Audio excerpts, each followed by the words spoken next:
If you go on social media today, you're going to be bombarded with information telling you how to get ahead, be more profitable, be more successful, and ramp up your motivation.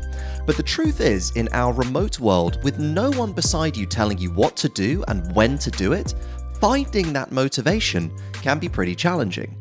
Your reason for rolling out of bed, dusting off the sleepiness, and getting stuck into a day's work has to come from somewhere. And it shouldn't come from outside of us, it should come from within. But this kind of intrinsic motivation only comes about when you develop healthy habits. You're more important than just your job, and in order to do your job well and for your own long-term success, you need to prioritize your physical and mental well-being. Personal first, professional second. In this episode, I'll share 3 kinds of core habits that you can develop in your own life. We'll talk about how and when to prioritize and implement them, and why prioritizing your personal life over your professional life is actually a key to a successful career. I'm Ben Bradbury, and welcome to Subject Matter.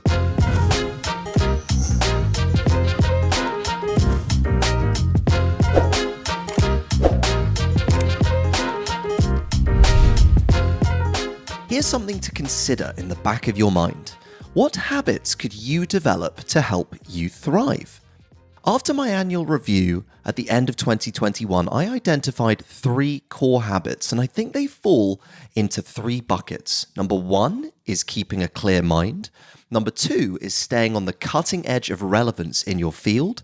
And number 3 is prioritizing your health, which is the most important of all. First up, the first habit is how to keep a clear mind.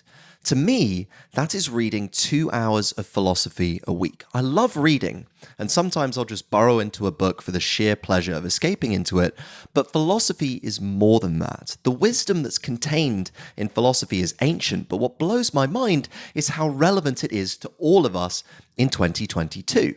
By reading time-tested knowledge that's thousands of years old, it's incredibly leveling for your mind. It puts your problems into perspective.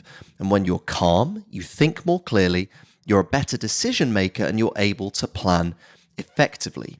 We can think of this feeling that philosophy and other habits give us as feeling grounded. And a coach I worked with last year had this great line. She said, "If you're not grounded, Ben, you're not thinking clearly." So putting our problems into perspective is a way to maintain a calmer mind. And for me, reading 2 hours of philosophy once a week is that first habit. Let's dive into our second habit. And this is one to stay on the cutting edge of relevance in your field. For me, my field, and something that's close to my heart, is podcasts. My aim for this year is to listen to 7 new podcast episodes every week from creators I haven't come across. Why is this? Because when you consume more content in your niche, you become better at identifying what great content looks like. As an example of this, look at Ted Sarandos. Ted is the chief content officer of Netflix at the moment. But when Ted was a young teenager, he worked in Blockbuster. Remember Blockbuster? They were a DVD chain, and Ted would watch DVDs day in, day out, to the point where customers would queue just to get served by Ted because his recommendations were so on point. Why is that? He developed a habit to stay at the cutting edge of relevance in his field. It's vitally important. Now, this idea is particularly relevant for me right now as my company, Astutely, is entering a new phase. We're joining forces with Workweek, a new media company, to produce podcasts for them for some seriously impressive creators. So to keep your intellectual edge, consume more content that's within your niche, whether that's fintech, startups, investment, or climate technology. It doesn't matter what it is, but relevant content gives you an edge as an ambitious young professional. The final core habit is one for your health. What I'm focusing on this year is sleep. We spend a third of our lives asleep, and yet it feels like good quality sleep has become a rare commodity for many of us. Great sleep is often decided by what you do when you're awake. And for me, that comes down to giving my brain space to wind down properly at the end of the day with some good sleep hygiene practices. If you're extroverted or you're social, I think this is really important. You don't get me wrong, there may be the occasional late night and time with friends, but if you can sleep well for the vast majority of your week, you'll reap the benefits big time. So let's make this tactical. These are the big things that have helped me. Number one is hitting a hard stop on screens at least an hour before I head to bed. Number two is using blue light blocking glasses on screens in the evening. And number three is creating an environment that's conducive to relaxation with dimmed lighting and a diffuser, because smell is a very powerful trigger for mood. So if you're someone that struggles with a racing brain or anxiety, believe me, I can relate. But building great evening habits is the first step towards better sleep. And this leads to a better mood, more effective decision making, and it's also an investment in your long-term health too. Setting great habits is a world away from New Year's resolutions. Those are trivial and unrealistic goals, and they're not in it for the long haul. A routine has sustainability. Once it becomes part of your weekly rhythm, it can be an integral part of how you achieve high performance. And this theory is borne out by some of the world's most successful people. It's a belief shared by Brian Rowland, founder and CEO of Abenity, a 6x Inc. 5000 company, who talked about this with me on the latest Subject Matter podcast.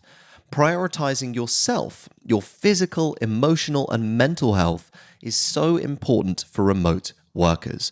And Brian's company, Abenity, insists that employees prioritize themselves over their work. There's no one looking over your shoulder at the home office, and so remote workers have to develop the autonomy they need to manage their personal and professional responsibilities. Only when they're given the autonomy to do that do teams then work smarter and harder and with more dedication. It's something that all managers can take on board for themselves and for the people that they lead. Personal first, professional second. So let's sum up what we've learned today. Philosophy might not be for you, but there may be other books or practices which give you greater clarity. Perhaps it's meditation, or it could be daily stretching or yoga that gives your mind the space to breathe. Whatever you choose, it must be a habit that doesn't feel forced, but instead is something you enjoy, that fits comfortably into your life. It's easy to get stale and stuck in our ways, listening to the same music, podcasts, and reading the same type of books. When you freshen up what you read or listen to, you really can experience a boost to your creativity. I love how inspired I feel after listening to a new podcast or podcaster giving a fresh take on a familiar subject. And you don't have to go it alone here. Ask some friends and colleagues for recommendation in whichever niche you're working in. And finally is sleep. I can't emphasize how important this one is. You're not a hero for pulling an all-nighter, although I used to certainly think I was. You're messing with the function of your brain, and it's your number one job to look after yourself. If you can't look after yourself, you can't look after anyone else. I'd recommend being disciplined with screen time and switching off an hour before you go to bed. It's very liberating. Habits are formed slowly, but you can decide to do them right away. When you make a decision to put your well-being first, you'll find it easier to get into a routine that supports those priorities. So finally, give your team the freedom to set their own work-life balance and lead by example. Secondly, remember that we're only as good as the habits we consistently do. And with the right routine, we can keep a clear mind, a sharp intellect, and strong health. And who wouldn't want that after all?